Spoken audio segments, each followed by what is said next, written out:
I'm Beulah Montgomery, and I'll never forget the night my son's life ended and how my daughter-in-law revealed exactly who she really was. At 2:13 in the morning, the hospital called to tell me Daniel was gone. I stumbled through the doors in my nightgown, heart already breaking, only to find Kendra strolling in hours later with perfect makeup and fresh polish on her nails. She didn't even ask about her 9-year-old son, Mason. Her first words cut deeper than the doctor's. What about the accounts? That was the moment I knew my grief wouldn't be the only battle I'd have to fight. My son was gone, but the war to protect my grandson and the truth was just beginning. The ringing wouldn't stop. Sharp, insistent, tearing through the thick heat of a Santa Fe summer night. I fumbled for the phone on my nightstand, the red glow of the clock burning into my eyes. 2:13 a.m., a time no mother should ever see on a caller ID. Mrs. Montgomery, a woman's voice said, low and urgent. This is St. Vincent Hospital. Your son Daniel. You need to come immediately. I didn't even change. I threw on the old denim jacket hanging by the door, still in my cotton nightgown, keys shaking in my hand. The streets were deserted, the desert air pressing against the windshield as I sped toward the hospital. I kept whispering Daniel's name, as if my voice alone could hold him here. The doctor met me in a private room, eyes solemn, voice stripped of all comfort. Massive stroke. We tried everything. I'm sorry. He didn't make it. The world hollowed out in a single sentence. I remember the feel of the pen slipping in my hand as I signed paperwork I couldn't even see. My legs trembled under the fluorescent glare, the smell of disinfectant biting at my nose.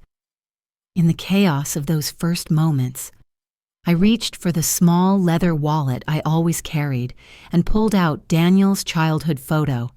His smile was gap-toothed, sunburnt from Little League, eyes full of life. I pressed it against my chest, whispering through tears. I promised your father I'd always protect you, and now you're gone. Hours blurred. Nurses moved in and out, their shoes squeaking on tile. I sat there, numb, until the double doors swung open. Kendra arrived. My daughter-in-law's heels clicked against the floor, her black blouse perfectly pressed, her hair freshly blown out, not a strand out of place. She slid off her sunglasses, revealing eyes dry as desert stone, and set her designer purse on the chair beside me. She didn't reach for me. She didn't ask about Daniel. Her first words cut sharper than the doctor's. What about Mason and the accounts? I stared at her, the weight of grief and disbelief pressing on my chest. My son's body was barely cold, and she was already calculating. Something in me recoiled, something old and instinctive, warning me that this night wasn't only about loss. Later, when the paperwork was finished and Daniel's body was released to the morgue, I stepped outside. The dawn hadn't broken yet. The world was dark and unforgiving. Kendra stood by the curb scrolling her phone, nails tapping, and muttered, "I'll handle it later." When I told her Mason didn't yet know his father was gone, I couldn't let that stand. I called the school myself, left a message for his teacher, and promised I'd come for him in the morning. Driving home, the wheel slick under my palms. I gripped tighter, harder, as a thought rooted itself deep inside me. Daniel's death was only the beginning. The real battle, the one for Mason, for the truth, was still to come. The church in Santa Fe was filled with muted sunlight breaking through stained glass windows, painting fractured colors across the worn wooden pews. I sat in the front row, Mason's small body pressed against my side, his eyes swollen and red. His fingers clutched the hem of my dress like he was trying to anchor himself to something that wouldn't slip away. The service had barely begun when Kendra swept in. Her black designer dress clung to her figure, a lace handkerchief dangling from perfectly manicured fingers. She bowed her head at the right moments, offered soft smiles to the guests, and repeated the same empty refrain to each mourner who approached her. "Daniel always admired you." The words came too easily, like lines she had practiced in a mirror. I tightened my arm around Mason when he leaned close and whispered, barely audible, "Is Daddy really in there?" My throat closed. I couldn't bring myself to answer. Instead, I held him tighter, hoping my silence would be enough to shield him from a truth too heavy for his age. Through the haze of prayers and condolences, my eyes followed Kendra. She wasn't looking at Daniel's casket. She wasn't even focused on Mason. Instead, her gaze swept over the rows of men in expensive suits, lingering a little too long on one stranger in particular, a man with a steel gray tie, broad shoulders, and the self-assured air of someone used to closing deals. When I approached later, Kendra introduced him briskly, almost dismissively. Victor Hale, Daniel's partner in a project. The name meant nothing to me then, but the look they shared, the way her hand grazed his sleeve as she spoke, was far from professional. Later, as mourners filed out and the organ droned its last somber notes, I caught sight of them in the side hallway. Kendra leaned close, her lips curled in a faint smile as her fingers rested lightly on Victor's arm. He bent his head toward hers, and whatever words passed between them, they carried an intimacy that had no place at her husband's funeral. Meanwhile, Mason had cried himself into exhaustion, his small frame trembling until he finally collapsed asleep against me. The contrast seared into me, my grandson's raw, innocent grief against his mother's thinly veiled performance. One truth was undeniable. What I witnessed that day was not a widow's mourning, but a mask. Harold Benton's office smelled of polished wood and fresh coffee, the shelves lined with thick binders and framed certificates. The air was heavy, the kind of quiet that makes every breath feel too loud. We sat across from Harold at his oak desk, Kendra to my right, her nails drumming impatiently against the arm of the leather chair. Harold unfolded the document slowly, his voice deliberate as he read Daniel's final wishes. The house in Santa Fe, both cars, and Daniel's personal accounts, left to me. The education fund for Mason, also placed in my care as trustee. To Kendra, he left the small cabin in Colorado and his life insurance policy. The room thickened with silence. I could hear the faint tick of the wall clock, every second pounding against my chest. Kendra's face drained of color, then flushed, hot with rage. Her hand clamped on the chair, nails biting into leather as she snapped, "This is insane! He would never leave me out like this!" I didn't speak. My heart hammered, but I stayed still, forcing my breathing to remain steady. Daniel's choices spoke louder than anything I could say. When the meeting ended, Harold walked me out and pressed a sealed envelope into my palm. "Daniel wanted you to have this if it came to this," he said softly. I broke the seal once I was alone. The handwriting was uneven, but undeniably his. "Mom, if you're reading this, I'm gone. Protect Mason. Don't trust Kendra. She will use him as a pawn. Keep records. Watch carefully." My hands shook as I folded the letter back into its envelope. Daniel had seen what I had been too willing to overlook. He had left me not only his trust, but his final plea. As I left the office, I heard Kendra's voice cutting through the hallway, sharp and venomous. She blindsided me. Victor, the house, the cars, even Mason's fund. I won't let that old woman win. Her words sliced into me, more painful than the funeral itself. I clutched Daniel's letter tighter. the truth settling heavy in my bones. My son's death had opened a wound, but the real war was only just beginning. The morning sun spilled through the wide kitchen windows, casting golden stripes across the worn tile floor. Mason sat at the dining table, bent over his math workbook, pencil tapping as he worked through each problem with furrowed concentration. I was just pouring myself a second cup of coffee when the front door opened without a knock. Kendra breezed in, sunglasses perched on her head, her designer tote swinging from her shoulder. She looked tired in that carefully staged way, hair slightly tousled, makeup softened but intact, the kind of fatigue meant to elicit sympathy without spoiling the image. She set the bag down on the counter and exhaled as if the weight of the world rested solely on her. "For Mason's sake," she began, her voice coated in practiced gentleness, "you should give the house to me. He needs his memories here, with me, his mother. It would be cruel to rip him away from the only home he's ever known." I let the words settle, my hands wrapped around the warm mug. I made my face thoughtful, even hesitant, though my pulse hammered in my ears. "I need some time," I said quietly. "Daniel only updated his will 3 months ago. He must have had reasons."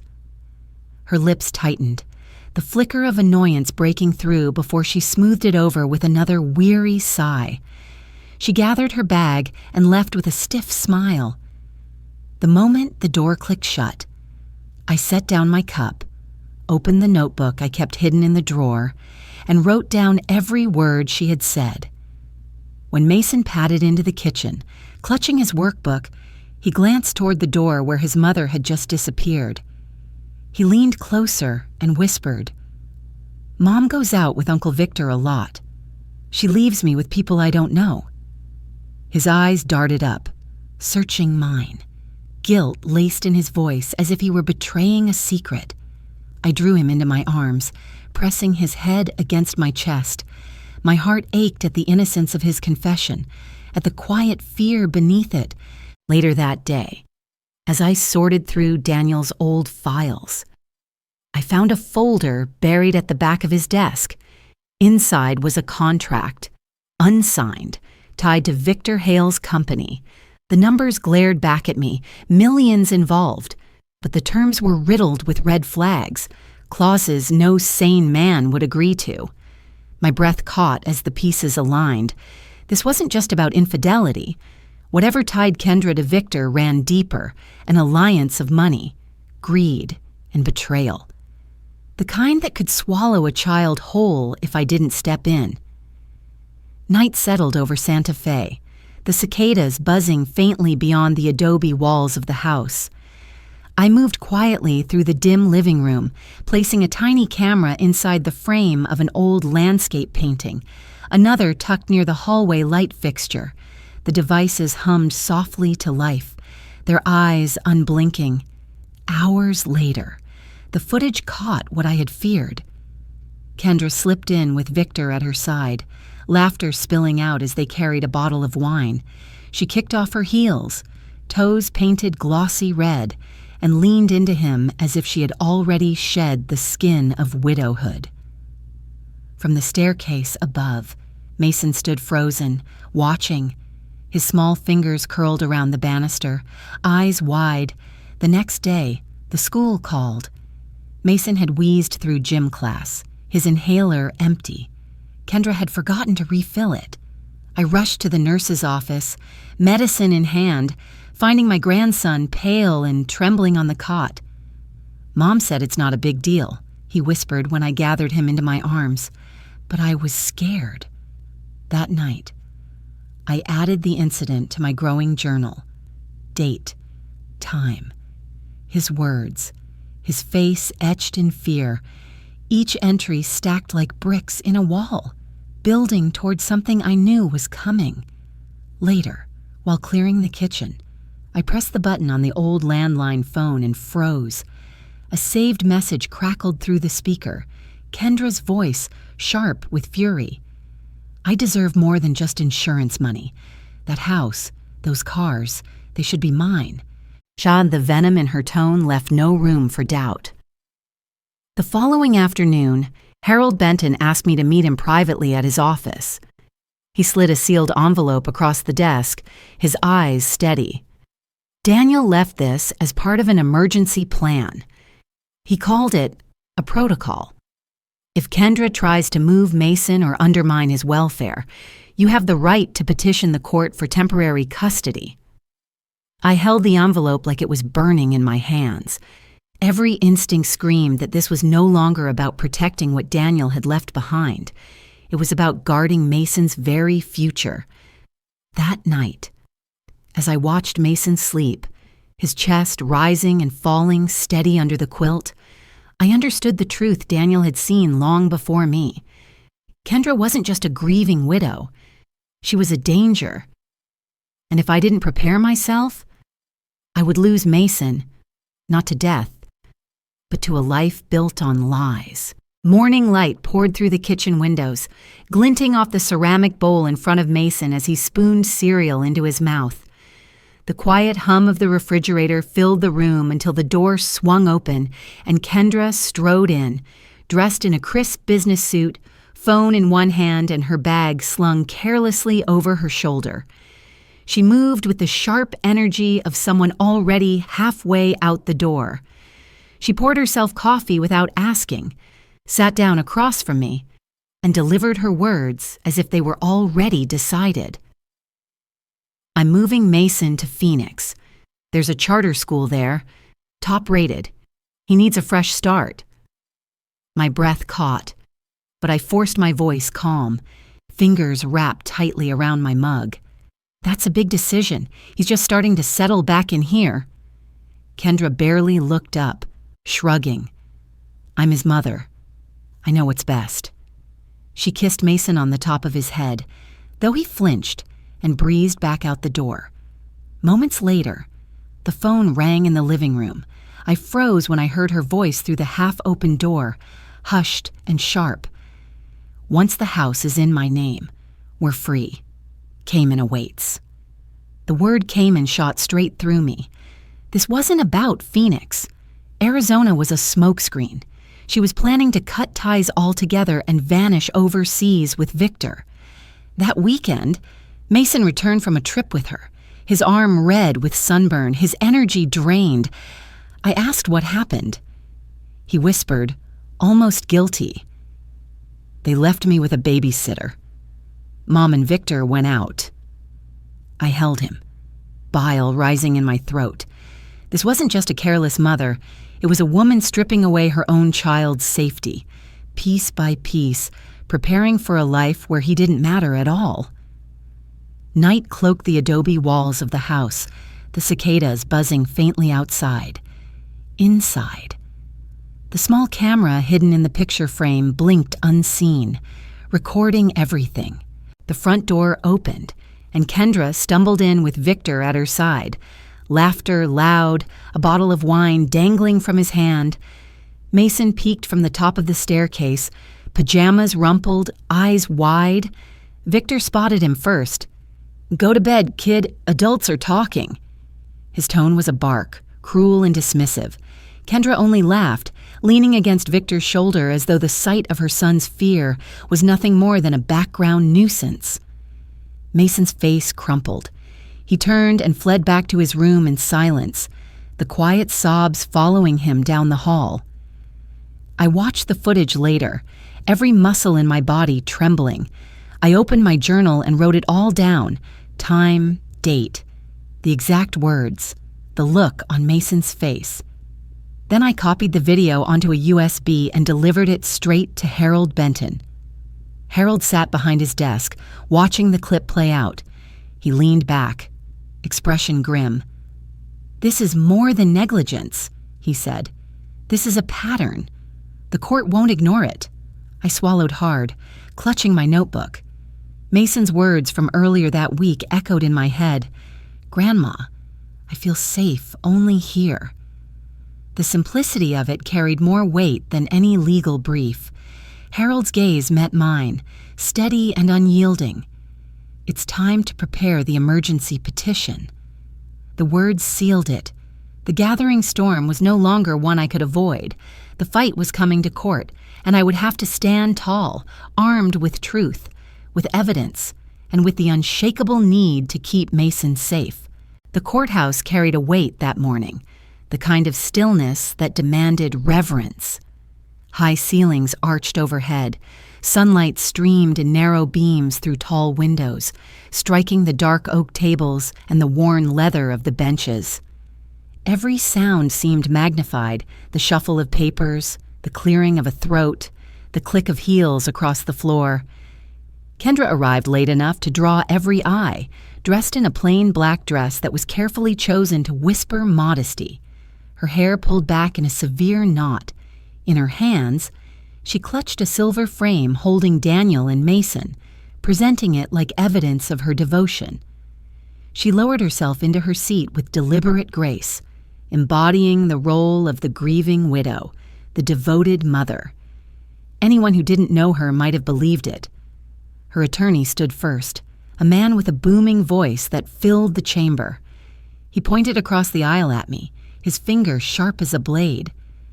"This is a grief-crazed grandmother," he declared, blinded by loss, obsessed with control, determined to rip a child from his mother. She is motivated not by love, but by bitterness, not by duty, but by spite. I sat silent, my back straight, my hands folded over the worn leather journal resting on the table. Every accusation rolled toward me like a wave, but I let it pass. I had learned that the loudest voice in the room isn't always the one that wins. When Harold Benton rose, the tone shifted. He spoke with quiet confidence, the weight of truth carrying his words. He began with the journal, page after page of dates, times, and detailed notes of Kendra's absences, Mason's illnesses, the fear in his eyes. He projected the video from the hidden camera, Kendra stumbling into the house with Victor, laughing while Mason watched from the stairs. The room held its breath at the sound of Victor's voice barking. "Go to bed, kid. Adults are talking." Next came the voicemail recording. Kendra's voice filled the courtroom, dripping with fury. "I deserve more than just insurance money. That house, those cars, they should be mine." Gasps rippled across the benches as her mask began to crack. Finally, Harold spoke of Mason's words, his own testimony, that his mother left him with strangers, that he was frightened, that he felt safer with me. The judge leaned forward, expression grave. "We'll hear from the child psychologist." A woman in a navy blazer stepped to the stand, her voice calm, measured. "We asked Mason one simple question in a private session. Where do you feel safe?" The silence was unbearable. I felt my breath catch, every muscle in my body taut. He answered, "With Grandma." It was only 3 words, but they fell into the room with the force of thunder.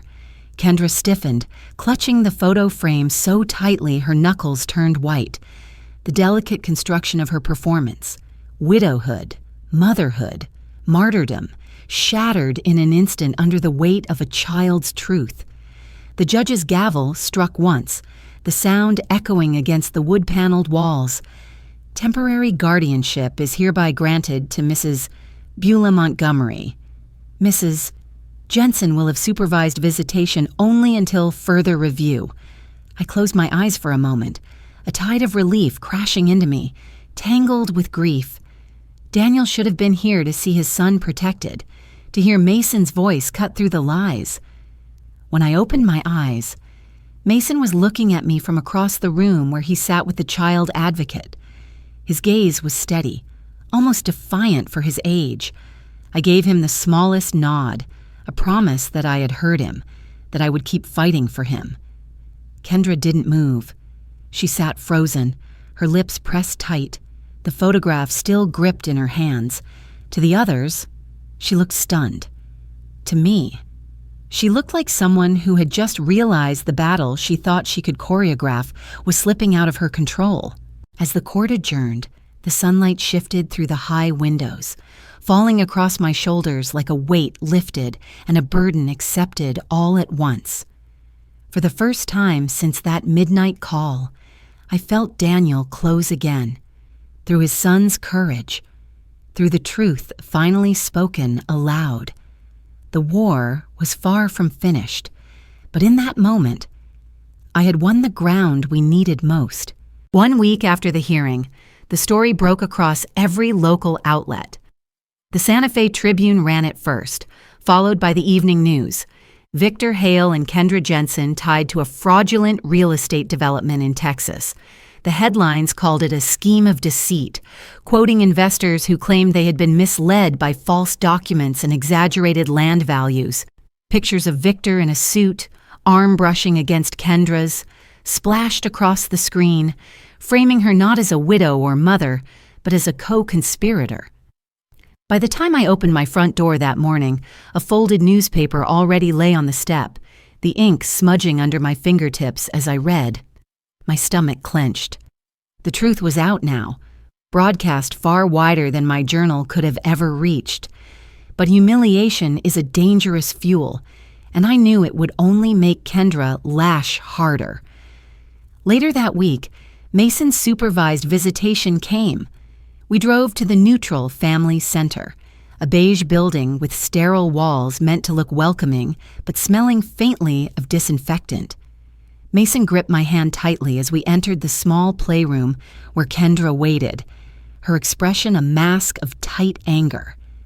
At first, she tried to smile, tried to coax Mason with questions about school and his favorite games, but his answers were short, his eyes always drifting back to me.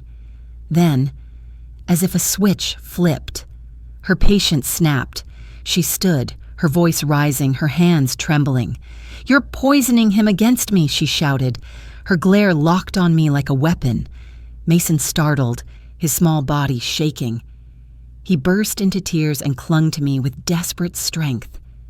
"Don't let her take me, Grandma," he sobbed, his voice cracking through the sterile air. I bent down, holding him tight, murmuring promises into his hair. The room had fallen silent except for his cries. The court-appointed supervisor sat rigid, pen scratching furiously across her clipboard, recording every detail. The judgment in her eyes was unmistakable, and I knew this would go straight into the official file. The visit ended quickly after that. Kendra stormed out, her heels clicking sharp against the linoleum, muttering curses under her breath. Mason stayed in my arms long after, his face buried in my shoulder, unwilling to let go. The next morning, Harold called me into his office. His voice carried the shock I hadn't dared hope for. "She's withdrawing," he said flatly. "She's signing away her custody rights." I blinked, trying to comprehend. "She's what?" He nodded, sliding the papers across his desk. Kendra's signature sprawled across the bottom, cold and decisive. The statement was brief, stripped of sentiment. She relinquished her rights as Mason's guardian. Hours later, I saw her for the last time. We passed each other in the courthouse hallway, her suitcase already rolling behind her, Victor waiting at the end of the corridor. She didn't look defeated, only detached, as if motherhood had been nothing more than another contract she could dissolve. Her lips curled into something between a smirk and indifference. "Victor and I are leaving for Cayman," she said, her tone flat, dismissive. "That life is worth more than this fight." Then she walked away without a backward glance, heels clattering down the hall, disappearing into the bright morning sun. I stood there, Daniel's letter folded deep in my purse, Mason's small hand tucked inside mine. Kendra had made her choice. She had chosen escape, chosen greed, chosen herself. And in doing so, she had given me exactly what Daniel had begged for in his final words, the chance to protect Mason fully, without compromise, without interference. For the first time, I felt the war shift into peace, not because I had beaten her, but because she had walked away, leaving the battlefield behind. A year had passed, though some days it felt like a lifetime and others like a blink. The house in Santa Fe, once haunted by silence and grief, now pulsed with the rhythms of childhood, Mason's sneakers pounding across the floor, his laughter spilling down the hallways, the scent of crayons and peanut butter sandwiches lingering in the air.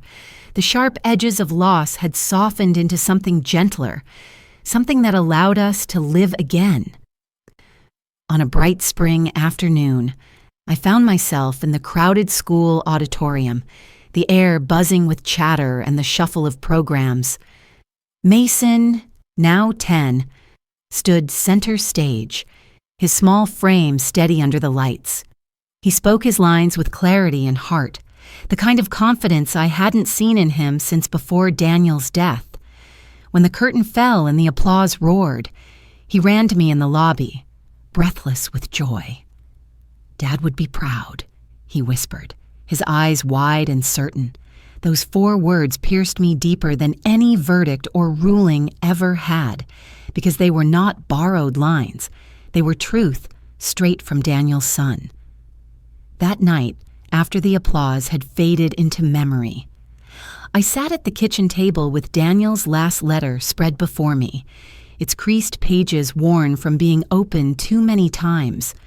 His handwriting, uneven but undeniably his, carried a weight that no time could diminish. Tell him the real stories. Mom, he deserves to know who I was, the good and the mistakes. I had honored that request. Mason knew his father's jokes, his stubbornness, his long work nights, and his soft apologies when he was wrong. He knew Daniel not as an idealized ghost, but as a man, flawed, loving, human. And that truth gave him something stronger than memory. It gave him roots. The next day, Mason and I stood in the yard, sunlight warming our shoulders. A small oak sapling rested between us, its roots wrapped carefully, its leaves trembling like a heartbeat. The hole was dug, the soil ready. Together, we lowered it in, covering the roots with earth, our hands working side by side. "This tree will grow with us," I told him softly. "It'll stand strong no matter the storms, just like family should." He nodded, his face lit with a seriousness beyond his years. Then, almost at once, his seriousness broke into laughter as he circled the sapling, running loops around it until his cheeks flushed.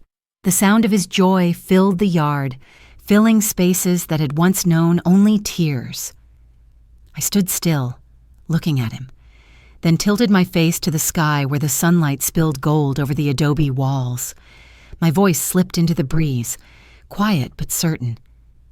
"He's safe now. Daniel. He's safe." The oak leaves rustled in reply, catching the wind, and I felt peace take root inside me, firm, steady, alive, like the tree we had just planted. It was not the end of grief, but the beginning of something stronger, a future rooted in truth, in love, and in the unshakable bond between a grandmother and her grandson.